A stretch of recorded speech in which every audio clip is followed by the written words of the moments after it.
On avait parlé un jour de la mutation de l'homme moderne. Oui, Et j'ai la sensation qu'aujourd'hui, l'homme moderne, c'est un être déraciné, en perdition, parfois un peu cynique, qui n'obéirait qu'à ses profonds désirs. Est-ce qu'il y a un espoir de le voir revenir à un être, on va dire, plus lumineux, plus...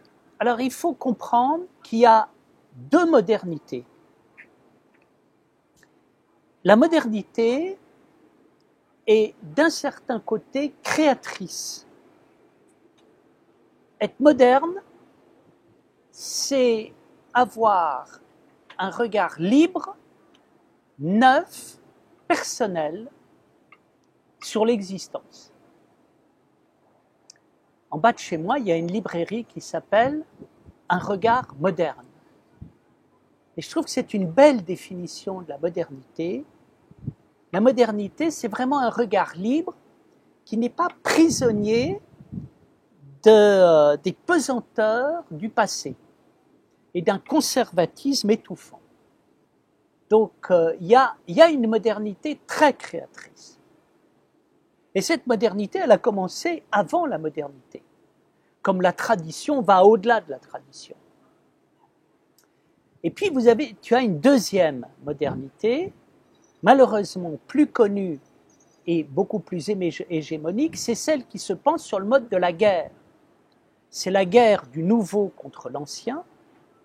Et dans la guerre du nouveau contre l'ancien, c'est le désir prométhéen de faire une humanité sans Dieu. Alors là, on est rentré dans une guerre, et cette guerre, on la vit très douloureusement. C'est-à-dire, il y a, et en particulier on le voit dans un pays comme la France, ça devient interdit de parler de Dieu, de parler de la vie divine, de croire en Dieu. On ne veut plus en entendre parler, c'est fini. Alors là, ça fait des ravages. C'est-à-dire qu'on empêche les êtres de se nourrir de la source d'eux-mêmes la plus profonde qui soit. Et on aboutit à des drames. Alors, la question posée est extrêmement intéressante. Est-ce qu'il y a un espoir? Bien oui. J'ai traversé l'expérience du déracinement et j'ai vu trois choses à propos du déracinement. D'abord, j'ai vu le déracinement provoqué par le communisme et l'athéisme politique. Ensuite, j'ai vu l'écroulement du communisme et le déracinement provoqué par un individualisme rebelle, révolté, nihiliste. Et puis, j'ai vu curieusement dans notre société apparaître bien un retour de la soif spirituelle. C'est-à-dire, nous sommes dans un monde aujourd'hui qui s'intéresse à la méditation, à l'intériorité, et qui a une soif, en tout cas, de paix intérieure, de sérénité, et c'est réel. Et donc, alors, c'est quelque chose qui existait déjà en mai 68, mais qui revient. En mai 68, il y a eu deux mai 68. Il y a eu un mai 68 qui était maoïste et qui était centré sur la Chine et Pékin. Et puis, il y a eu un mai 68 qui était spirituel et qui était centré sur le Népal, l'Inde et Katmandou ou Goa.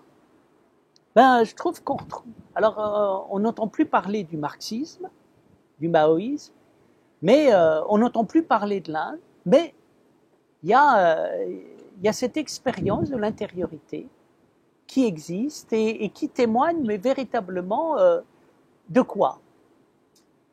Notre monde sent qu'il y a quelque chose qui ne peut être satisfait ni par la consommation matérielle, ni par la politique. et qu'à un certain moment, il y a une soif de paix intérieure. Et ça, je pense que c'est quelque chose qui va grandir. J'étais quand même stupéfait de voir que maintenant, il y a de la publicité pour la méditation dans le métro. C'est quand même un comble, j'aurais jamais pensé à ça il y a des années, et je m'aperçois qu'il y a un changement total.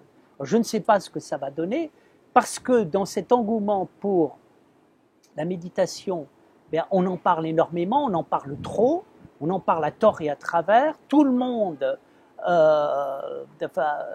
s'initie à la méditation, parle sans arrêt du lâcher-prise, il y a quantité de faux maîtres qui s'improvisent maîtres de méditation et ça frise l'escroquerie, mais sur le fond, je pense qu'il y a quelque chose qui a changé.